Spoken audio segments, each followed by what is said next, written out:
This same primordial soup model, lightning strikes, molecules in a pond, those came together, formed cells, cells came together, made higher order organisms, and that was the genesis of life. That is taught in elementary school, that's taught in middle school, high school, college, and advanced college. There's been no evidence for that. And the origin of the primordial soup model is the Babylonians. They had a pond, and out of that pond came life. And out of that pond also came their gods. So this is what we hearken back to, the Babylonians.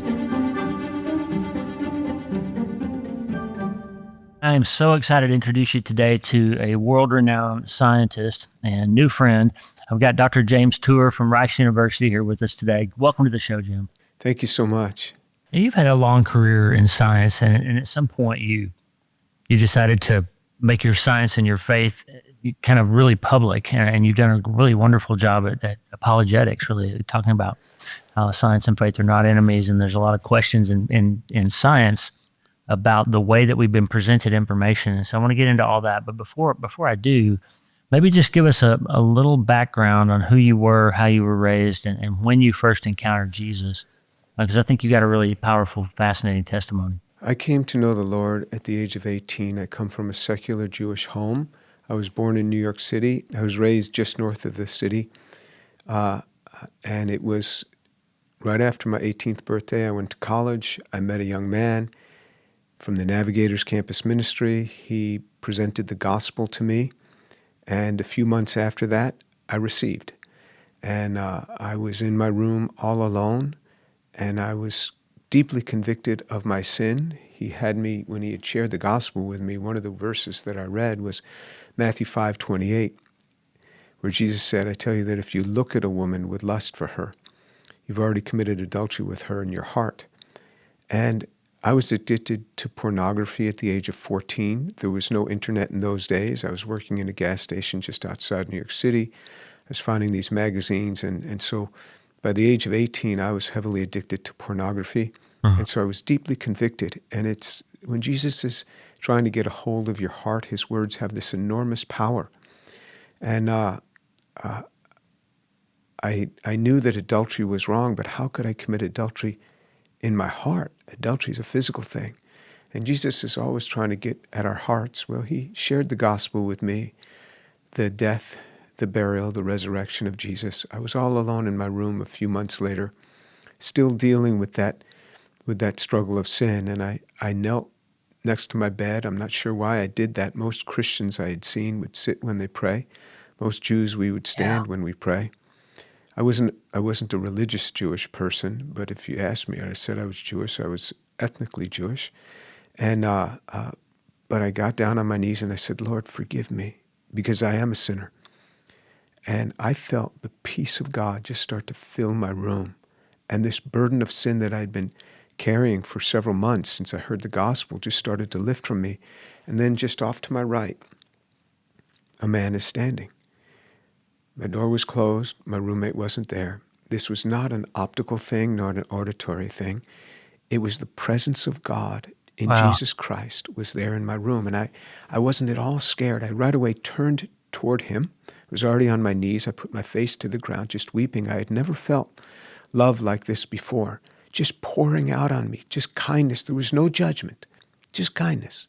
And it wasn't like he was there and then gone in a flash. He was just there. He wasn't going away.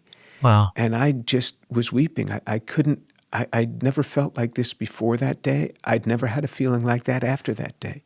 That was on November 7th, 1977. And after some time, I got up and I wiped my tears, and I couldn't stop thinking about Jesus. And I was dreaming about Jesus. In my dreams at night, I would dream about Jesus. I would dream about telling people about Jesus. Here's a Jewish kid telling about people about Jesus in his dreams. And I didn't realize, Lee, that dream was prophetic, that Jesus was showing me, God was showing me what my life was going to become. I tell people about Jesus every week. If I go a week without leading a person to Jesus one-on-one, it's a wasted week for me. That's right. And I tell people about Jesus all the time, and that's what my life was going to be. And a few weeks later, the guy, I didn't tell anybody about that. I didn't even know what happened. And I just was always thinking about Jesus, the guy who had shared with me a few months earlier. He lived on that floor, and he said to me, "Jim, have you received Jesus in your heart?" I said, I think I have. Why do you ask? He said, "You haven't stopped smiling for weeks. Something's happened to you." And I said, "I've never felt so close to God. How can I stay close like this? I don't want to lose this." He said, "If you read your Bible every day, you'll stay close to God. If you don't, you won't." So I have read my Bible every day for 47 years. I mean, Wow. every day. And I had COVID, I had the flu, I was in the hospital getting operations. I always read my Bible. Yeah. And I read from Genesis chapter 1, verse 1 through to Revelation 22. When I'm done, I start again. I'm in no hurry. I just enjoy it, and I go slow, thoughtfully. I read sometimes verses over and over again, just one verse. I can spend an entire quiet time in a few lines, and that's my life. That's what I've done. If you do not believe in the physical resurrection of Jesus Christ, send me an email, tour@drjamestour.org, and we will get together, and I will share with you about why I embrace the resurrection of Jesus. What a powerful testimony. And it's not one that came without cost to you. I mean, growing up in a secular Jewish family and in a science educational system, what was the cost to you to come public with your faith in Jesus? Well, I came public with my faith in Jesus immediately. I didn't know that I wasn't supposed to. So I went home, I told my family what happened, and I remember my cousin saying, "You're Jewish. How can this be? You're Jewish." And I didn't have an answer for him. I didn't know how it could be. And I told my parents, and I mean, nobody was overjoyed. And Yeah. so, but my family wasn't an Orthodox family, so it wasn't like they sat Shiva and they turned around mirrors and acted as if I had been dead. It wasn't like that. And I went through a little more persecution after that, later on in life. I mean, it wasn't something that I hid. I was always very bold with it. And as an undergrad, I was moved into a Christian discipleship house. I was going door to door. I was doing open air preaching on campus, very Wow. campus that I went to. I would stand on the chapel steps and with lots of people walking by in a big chapel in the middle of campus, and I'd preach the gospel. And so this is not a new thing for my coming out, but anything that I've gone through is just kindergarten when it comes to persecution. Yeah, people have gotten upset with me. Yeah, things, certain awards I didn't get, certain things, but this is just trivial. The Bible says in Hebrews, you have not yet resisted to the point of shedding blood. That's right. And for shedding blood for your faith. So I've never shed any blood for my faith, so I've never even hit the threshold of being biblical level persecution. So, whatever I've gone through, it's kindergarten. That's right. That's right.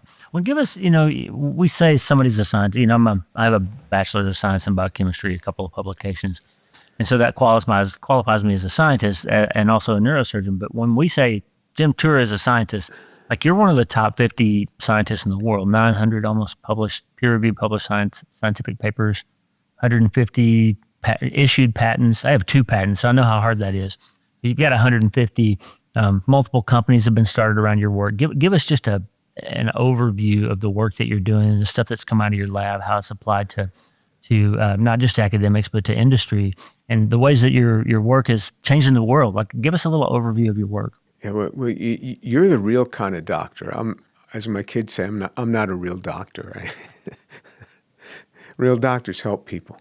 So my whole day is doing research. I mean, yes, I lecture in classes. I teach one undergraduate class every couple of years, and then between that, I teach graduate classes in chemistry and nanotechnology, and I've been doing that for a long time. So I teach classes, but that's only 3 hours a week of lecturing. But I spend many hours doing research, which is writing of papers, looking over data, working with teams of graduate students and postdocs. Postdocs are people who already have their PhD, and doing advanced studies, sort of like equivalent to your residency or fellowship, something like that. Right. And so that's what I do all day, writing papers, and we've started, I think I've started something like 15 companies, something like that. But I'm never an officer or director. That's how I can do it. I just get it going and turn it over to other people to run. And I'm not a businessman. I don't know how to do that well. And so I try to stay in my lane in that regard. And I let other people run those companies. Sometimes my former students will go into those companies and we hire other people, and sometimes it's other people we hire. And the financiers often do the hiring. I don't even have to worry about that. The people who are putting in money worry about that. I don't put in not much money. I don't put in much, and just put in enough to pay the small things to get it going, things like that. But and then we license the intellectual property from the university. Everything that I do is owned by the university, so we license that into the company, and then the company goes from there. So we work across many different areas. I've started 3 pharmaceutical companies. I work a lot in area of traumatic brain injury and stroke. We work in spinal cord repair, and we work a lot in what we call these little molecular machines. These are machines that we can stimulate with light, so they'll drill right into cells and kill them, or they'll drill into cells and do calcium channel activation, cause the cells to start giving off calcium and affect the cells around them. So we started companies around that, but most of my companies have been started in the materials and electronics area. So new materials, high performance materials, and then a couple of electronics companies, one in computer memory, one more recently in computer logic, where we devised a new chip for AI, for artificial intelligence, which will lower the energy requirements by 1,000. So you hear about all this energy going to be sucked up by AI, and but if you can build devices that consume less energy, then it's not as much of a threat to your power system. And so Right. we're designing new devices for that. So we work across these broad areas of materials, electronics, and medicine. Wow. And things like the calcium channel and cell surface and cell membrane modifications, that could have applications in delivery of drugs and cancer treatment and things like that, right? Oh, yeah, absolutely. Yeah, we try to do things more sophisticated than just drug delivery. We want to build we build these active things that just, it's a mechanical action. So these little molecular machines, when they drill into a cell, it's a mechanical action that rips open the cell membrane, and then these cancer cells die. We're doing the same thing with superbacteria, even gram-negative bacteria that have this double membrane plus this protein layer, this glycoprotein or lipid and sugar layer between it. It's very hard for drugs to get through that. We just rip those right open with these little Wow. molecular machines. So it's molecular action at the molecular scale. So it's very hard for them to build a resistance to these things because it's a mechanical action, something that they've not had to deal with before in nature coming at them. And then when we stimulate these calcium channels, this is where we use these little molecular jackhammers, and we just excite them. So they'll get in there. They'll get into the ER, the endoplasmic reticulum, and they'll get into the bilayers that are in there of the organelles, and we can stimulate them for very short pulses, like maybe 250 milliseconds, a quarter of a second, something like that, and this will cause this calcium burst, and the way, as you will well know, when you get this calcium release, it then stimulates the cells around them, and those stimulate the cells around, and you just get a cascade of calcium release. So you can get this firing of these cells because of this calcium release that propagates to their neighboring cells. So yes, that's how these work, and it's all based on mechanical action that's light induced, and so we'll use near IR light, which has very good penetration through human flesh. So you can get right through human flesh by using a near IR light, which is very low energy light. We're getting bombarded all the time by near IR light. This is why Right. if you hold up your hand to a lampshade and you look at the light that comes through, it appears red, and people say, oh, that's because there's the blood in there.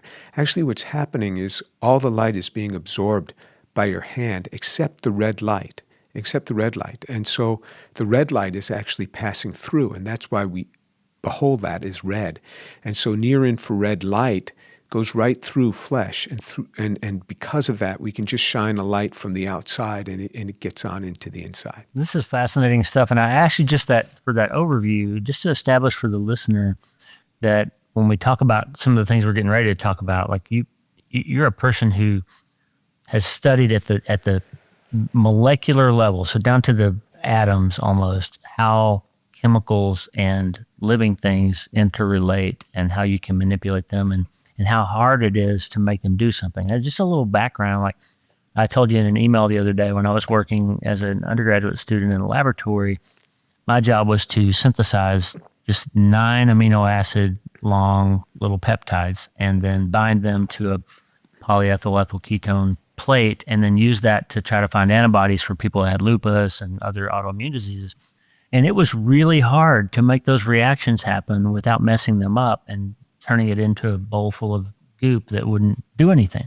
And so in a highly controlled environment, when somebody gave me the recipe and all of these starting materials, it was still really easy for me to goof up those reactions. I'm obviously not a super great chemist, but it was easy to mess up and hard to do right in a perfect controlled environment. So when we talk about something like, how did we, if you accept the theory that we're taught in school, Jim, that, some accident happened and nothing became everything, and we had this billions of years of stars and stuff throwing meteors out into the universe, and somehow a bunch of them landed on Earth, and all these chemicals landed in an ocean or a pond somewhere, and lightning hit them, and all of a sudden a bunch of chemicals became living things. Like that's what we're taught, right? Pretty much in school?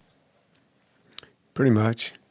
So we're taught all that, and we're taught that in junior high and high school and college and graduate school and PhDs, and basically everybody out there says life came from non-life.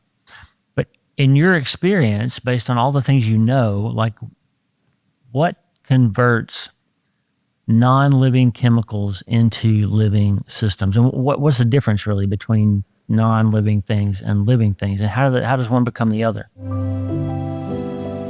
Because of you, millions of people have heard the gospel. If you confess with your mouth Jesus is Lord and believe in your heart that he's risen from the dead, and you will be saved. That's right. That's the requirement. We talk about science concepts which draw people in. Take these nanomachines and have them drill into cells. This would be a great way to kill cancer, right? We also talk about Jesus Christ, who's the best in everything. My faith in Jesus Christ means more to me than anything. If you could continue to give or give for the first time, we would certainly appreciate it. You can go to jesusandscience.org. Thank you so much. First of all, I looked at the 2 papers you sent me. Those were in top journals, so you're no slouch. I mean, those things were, those were very high-level journals. It's not easy to get published in those journals, so that was good work. Yeah, for those who work with molecules, biology is amazing. What biology can do with molecules just doesn't happen in our chemistry laboratories when you're dealing with non-biological things. Biological chemistry is extremely sophisticated. So how do you go from the non-biological chemistry, which is generally much simpler and much messier, meaning that, if a good reaction would be 90% yield, a common reaction in the laboratory is 60% yield.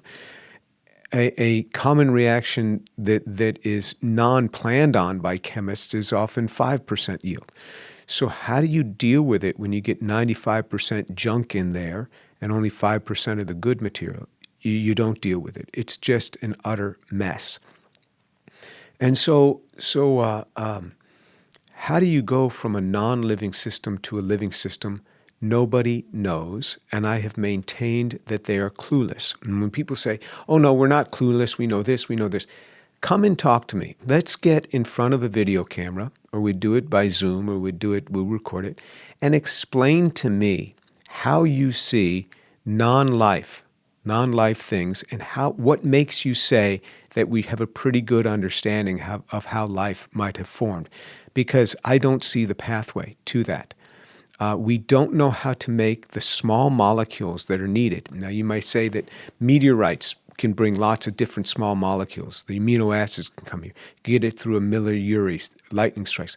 All of those have always been racemic. 19 of the 20 canonical amino acids, the amino acids that we need, have a stereogenic center, what used to be called a chiral center.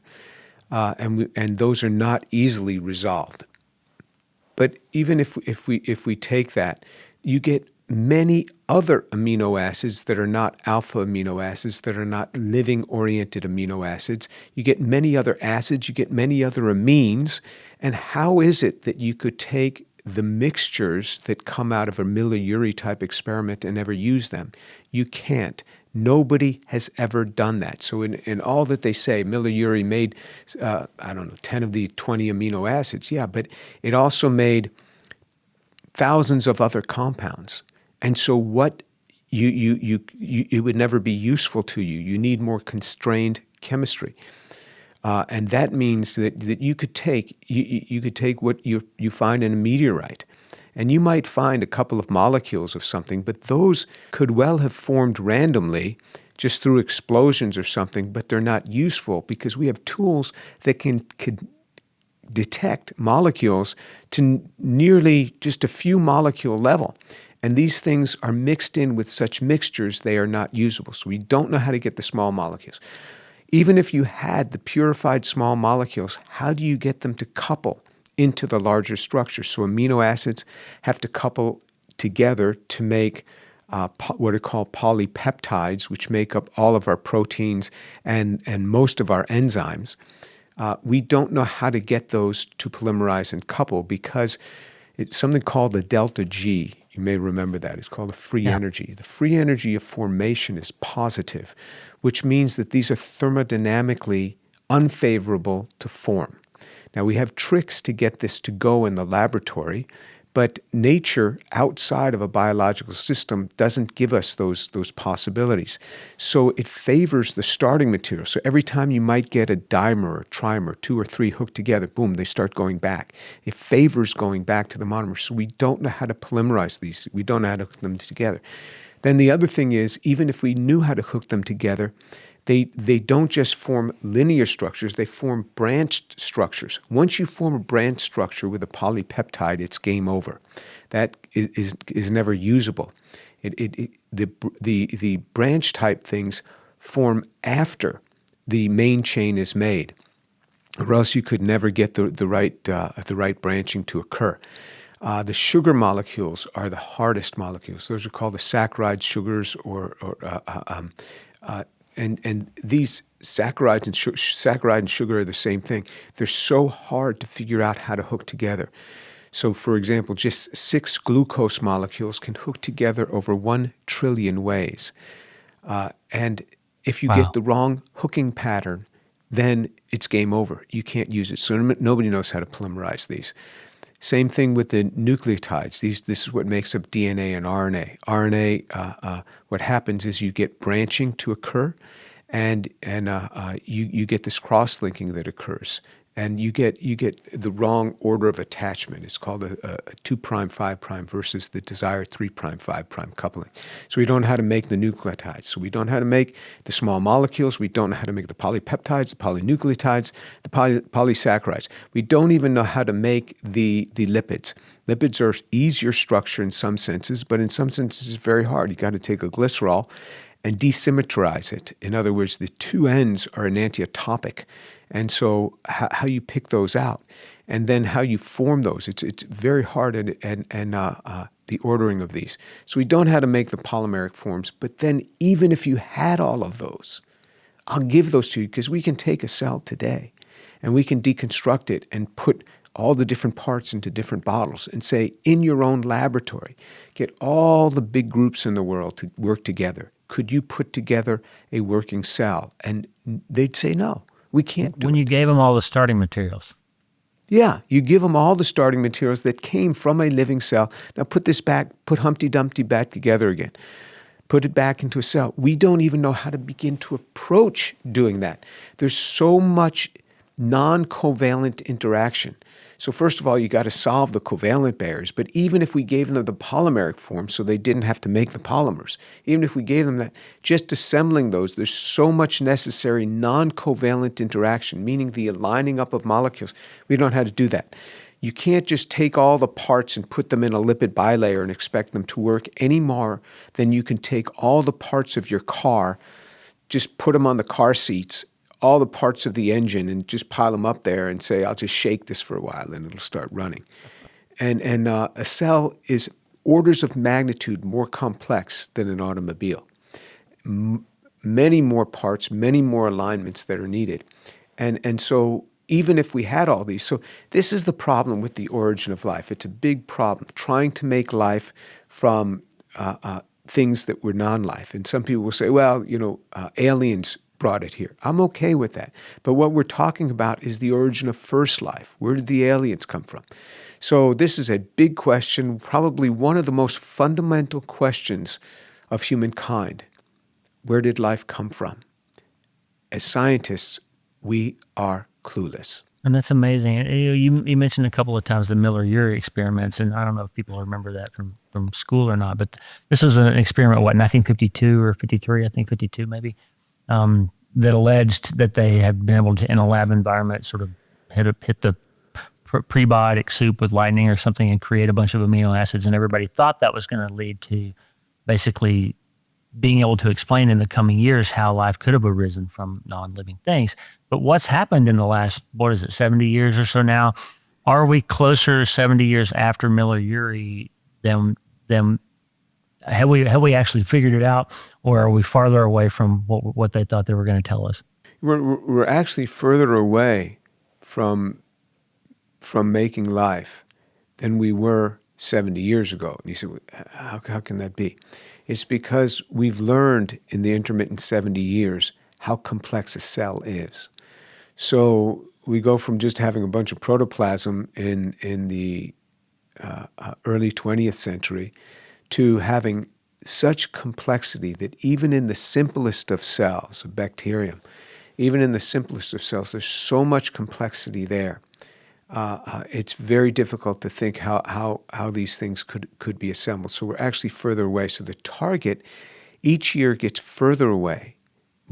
We may think that we approach it, but now we end up further away because we've learned many things. So there's something called the interactome. The interactome is the non-covalent. So you have covalent bonds where two things are held together by a bond, and then there's the non-covalent interactions where there's not say a carbon-carbon or a carbon-nitrogen bond between things, but they're just in space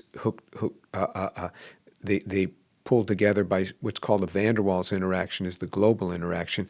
More specifically, you could have polar interactions or non-polar lipophilic interactions. This non-covalent interaction ordering is extremely complex, and so biophysicists have calculated the numbers in a simple yeast cell, not even a complex human cell, but just a simple yeast cell. There's 10 to the 79 billion, that's a 10 with an exponent, 79 billion, combinations of ordering of just the protein interactions, not protein DNA, not protein RNA, just protein interactions. How that order got there, nobody knows. But it came from LUCA, this common ancestor, what is believed to be this cell from which all other cells are presumed to have propagated. It must have had that order, because then what happens is this: as a cell necks down, the cell will begin to neck down and split like this. And so it takes that information, puts it on each side, and then propagates that across. So what happens is it must have come outside. Something must have planted that in this last common ancestor that we have. And this is what we're talking about. Nobody knows where these orderings come from. So the complexity is so great. So what the Miller-Urey did is he took some simple compounds that were presumed to be on an early Earth and some high voltage pulses. And other people more recently, just in the last couple of months, say that they can even see that in aerosolized droplets. Aerosolized droplets can form a high electric potential between them, and you can begin to see amino acids. And recently, Rob Sattler and I did a video on my channel on this, and showing that the mixtures that they got were so complex they would not be usable. That's the problem of it. And so then people hype that up, and and then it gets into our textbooks. And this same primordial soup model, lightning strikes, molecules in a pond, those came together, formed cells. Cells came together, made higher order organisms, and that was the genesis of life. That is taught in elementary school, that's taught in middle school, high school, college, and advanced college, that same primordial soup model.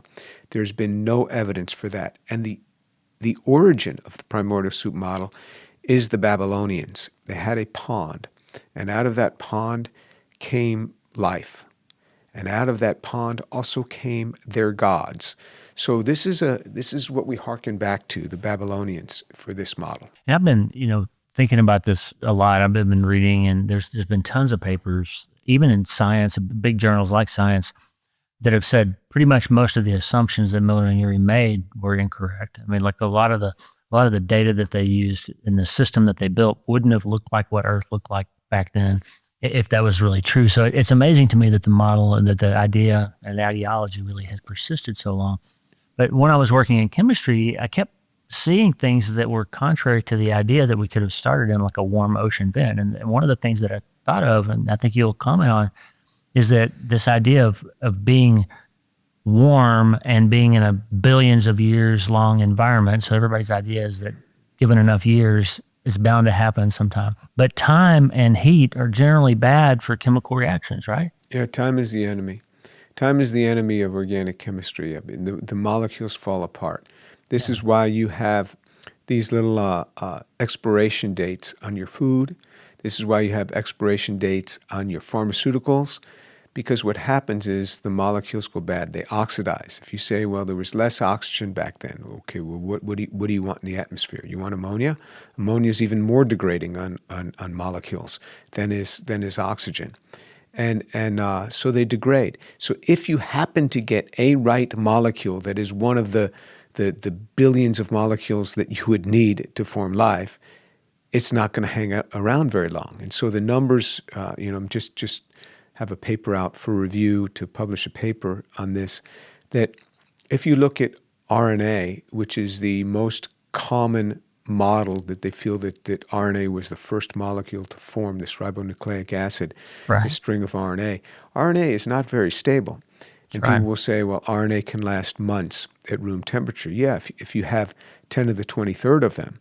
But if you just have one molecule formed that happened to be right, first of all, that wouldn't form life even if you had it and you could stabilize it. But it will only last, say it's a 600 mer, which is a very short RNA. It would only last about 4 hours. 4 hours and it's gone. So that's a real problem. So you say there's billions and billions of years. Yeah, but these degrade in a number of hours. Polypeptides, which are proteins, will degrade in water in a matter of about, if you had one molecule that was right, I mean, it's toast after about 13 days. So Yeah. they don't last very long. So this billions and billions of years actually works against you if you happen to have had the right molecules there. So that's the problem. The molecules decompose. Yeah, the whole there's this famous what do they call it? The RNA paradox. So RNA requires a water molecule to form, but it can't form in water because water's toxic to RNA. So the idea that life could have arisen from an RNA environment really doesn't hold water, if you will. Yeah, they're what are called condensation polymerizations, which means that you have to throw water out to form the bond. That's why it's called a condensation. And RNA is soluble in water, so it has to be in water, but you have to be able to displace water and to get it to form. You say, how do you chemists do that? Well, you put activating groups such that it can attach, and biology does the same thing. But when we're talking about abiogenesis, we're talking before biology. And before biology, there were none of these human-made structures, compounds to do this, to cleverly do this in a lab.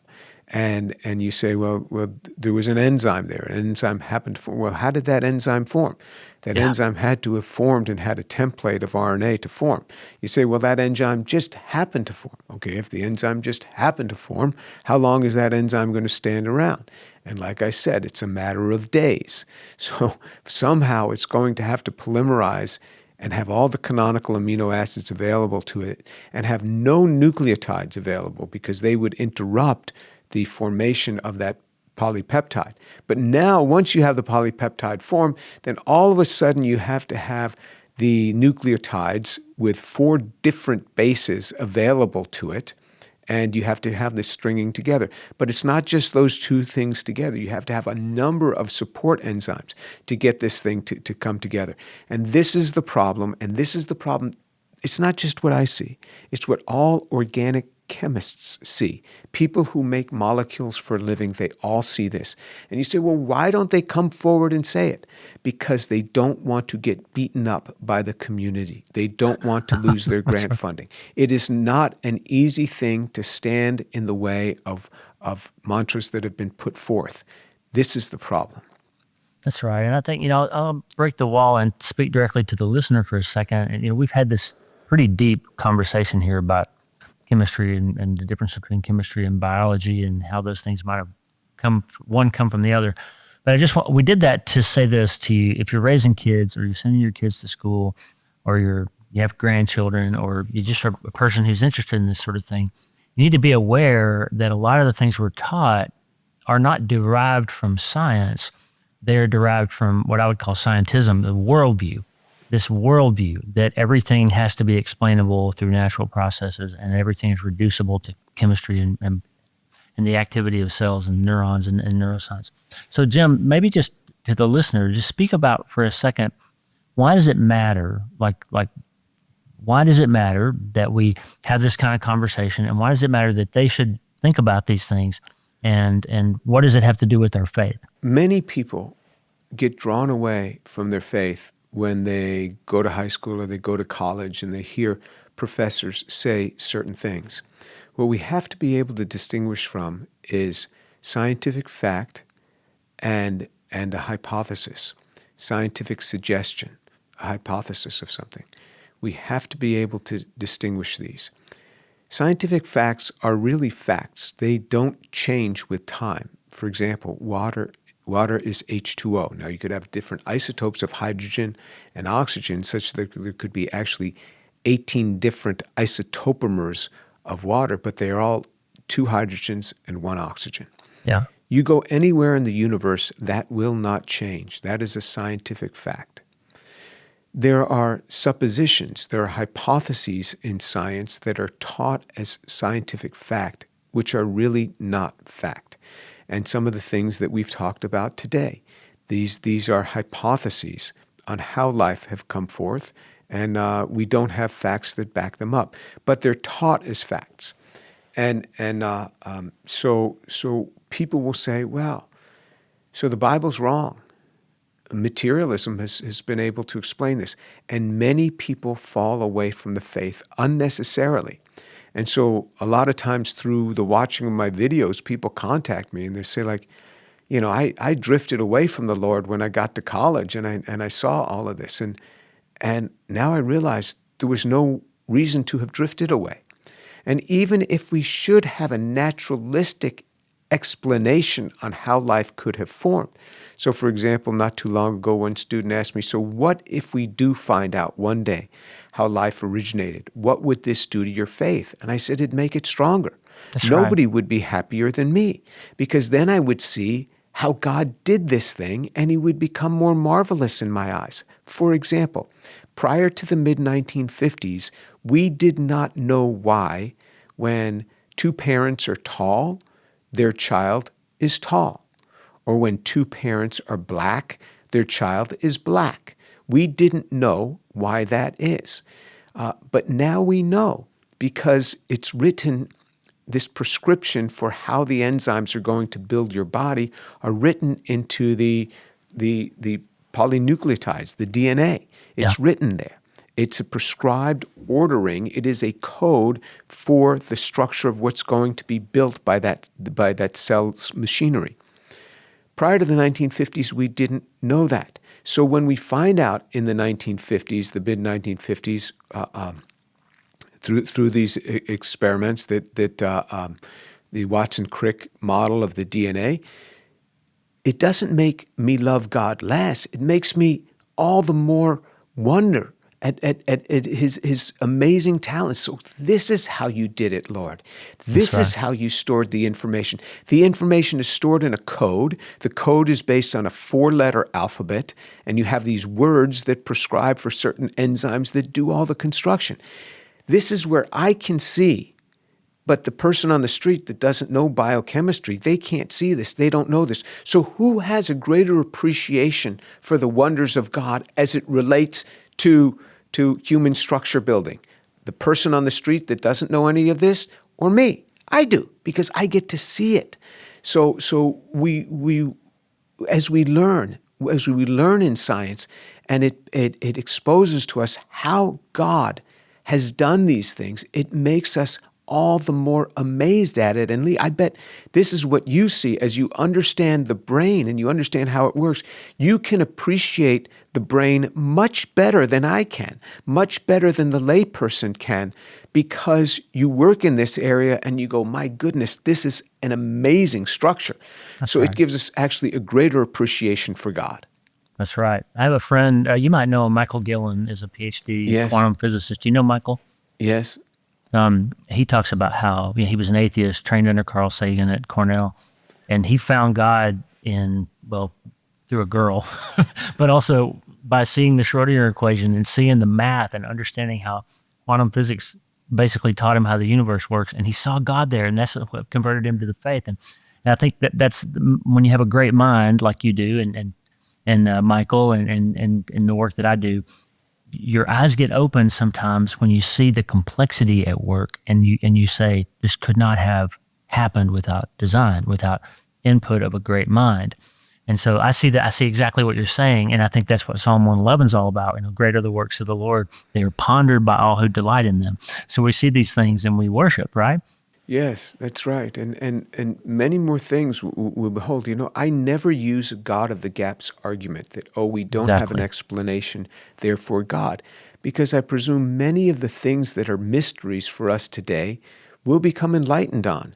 In decades, in centuries, we'll become enlightened. If you asked a person in the year 1500, will we ever be able to put people on the moon and bring them back safely? They'd be like, how? I mean, there's no way you could even fathom how that could be. There had been no flight, let alone space flight. That's right. And so there's many discoveries that human beings are going to make in the coming years that we can't even fathom right now. And so we'll get understanding.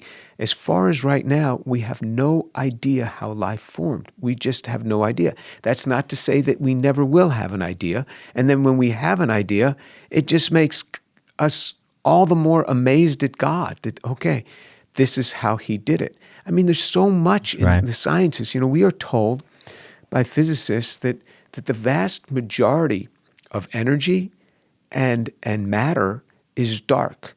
In other words, we can't detect it, we can't sense it, we don't know it's there, but we only know it's there because of difference. From the origin of the universe to where we are now, there must have been much more matter and much more energy. So in other words, if you've got 70 to 90% of matter, things around you, the 70 to 90% you can't even see, you have no tools to detect it.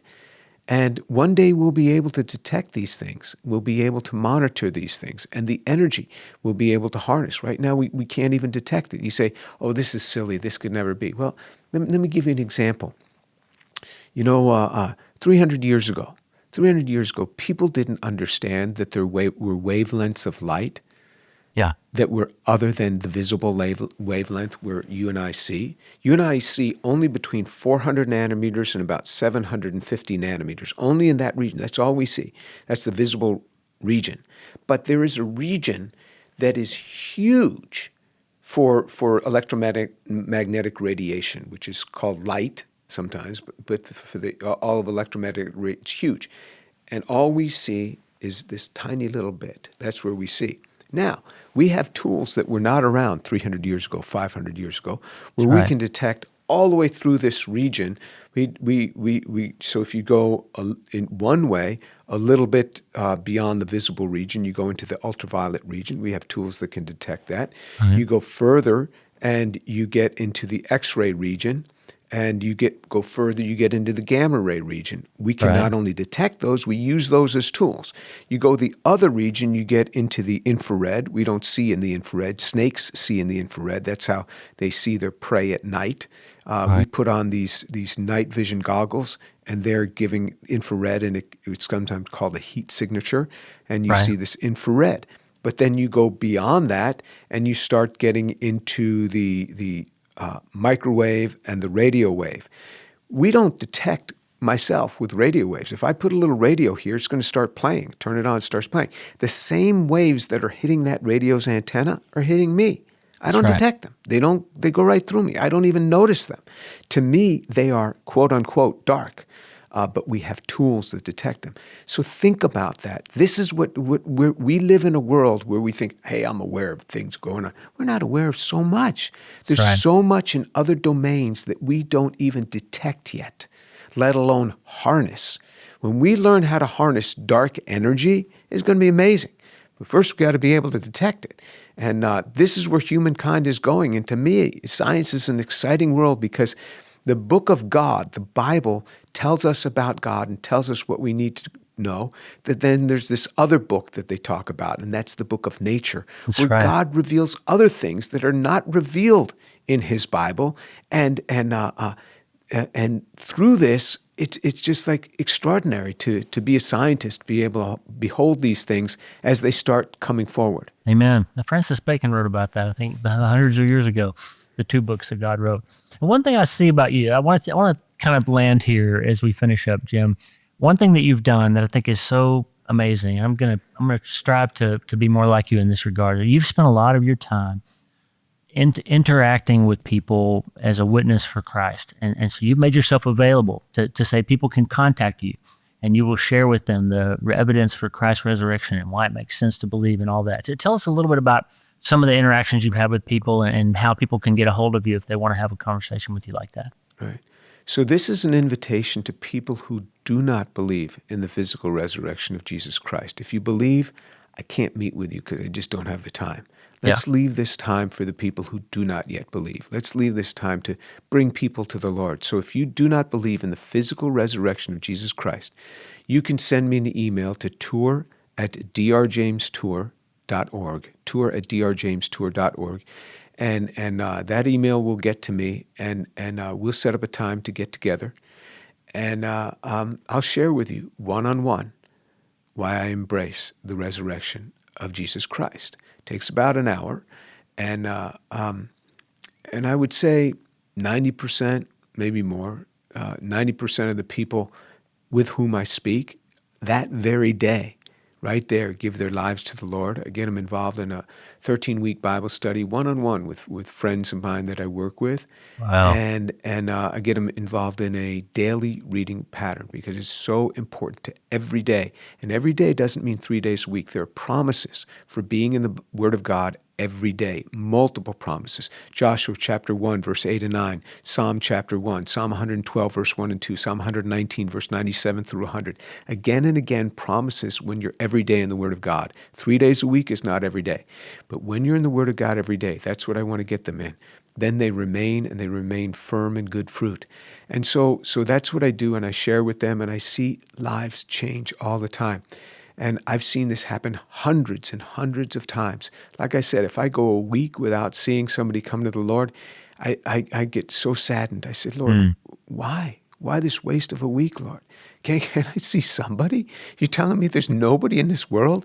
But in a way, I see this over and over again, but I wasn't always able to do this. And I've made a little video on my YouTube channel, Dr. James Tour. And if you just did Dr. James, go to YouTube and type in Dr. James Tour evangelism. There's like a 17-minute video on evangelism.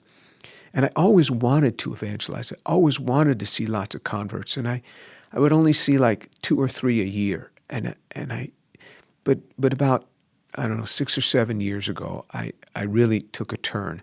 I really got serious with God, and I started crying out to Him, Lord, let me see. And I started studying the great evangelists of the past. and I read a lot of books on the great evangelists to see how they did this, but I particularly read Charles Spurgeon and George Whitefield. George Whitefield, who brought revival to England, and he brought revival to the States, and then Charles Spurgeon, the Prince of Preachers. Yeah. And it's interesting. Everything that I had ever learned in evangelism classes was they go through and they teach you, say this first, do this, do this. It's all methodology. These two men never taught any methodology. No methodology. They don't say do this first. They taught passion for the Lord. Passion for the Lord. Oh, that my head were waters and my eyes a fountain of tears, that I might weep day and night for the slain of the daughter of my people, where we pour out our strength, saying, Lord, let me see people coming to you. That's from Jeremiah chapter 9, verse 1. And then crying out as Rachel did in Genesis chapter 30, verse 1, give me children or I die. Yeah. It is those two verses that George Whitefield used to cry out. And then Charles Spurgeon used to cry out to the Lord because he'd learned it from George Whitefield. And then I'd learned this from Charles Spurgeon to cry out, and Lord, do this. And it was the passion of God. When we really get serious with God, the passion of God, say, Lord, let me see people coming to you. Boom. Then we start seeing, and that's when I started to see it. And that's when I started seeing just people coming every week to the Lord through this. When we get serious with God, this passion, it is not just going through, share this verse. Because I'll tell you, Billy Graham would stand up there. He'd give an altar call. He'd give a call. He'd speak for 15 minutes, give a call. You'd see 3,000 people start walking forward hurriedly. And I've known people to come to the Lord through Billy Graham crusades. I mean, these were firm people decades later. You could have another person say the same thing. Nothing happens. What's the difference? It is the passion for God. You have a man that has cried out to God, Lord, let me see people coming to you. That's the difference. It's not so much what verses. That's what evangelism classes teach us. It is the passion for God that draws people. That's right. It's real life and real witness. And I think we just had a guest on the show last week named Jordan Rayner. And Jordan's work is all about how we should see our even secular work as part of our mission and that it's sacred. Not just that our workplace is a mission field and we're supposed to do friendship evangelism and all that, but that there's some value in presenting our work to God as a holy thing, as an offering.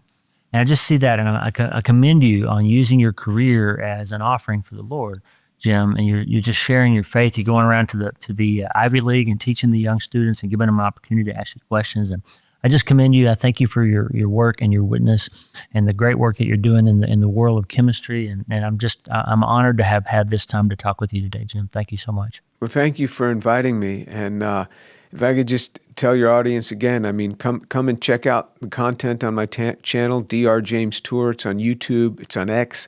Yeah. It's on Instagram, Facebook. It's on TikTok. It's on TikTok too. So you go Dr. James Tour, you'll find it. And I appreciate very much the invitation. God bless you. Thank you for joining me today. If you could give us a like, share, or podcast review, we would appreciate it. If you have any questions, you could send them to ask@jesusandscience.org, and we'll try to answer some of those questions in an upcoming video. And if you do not believe in the physical resurrection of Jesus Christ, and you want to hear about why I believe, send me an email to tour@drjamestour.org, and we'll get together by Zoom, and I'll share with you why I embrace the resurrection of Jesus Christ.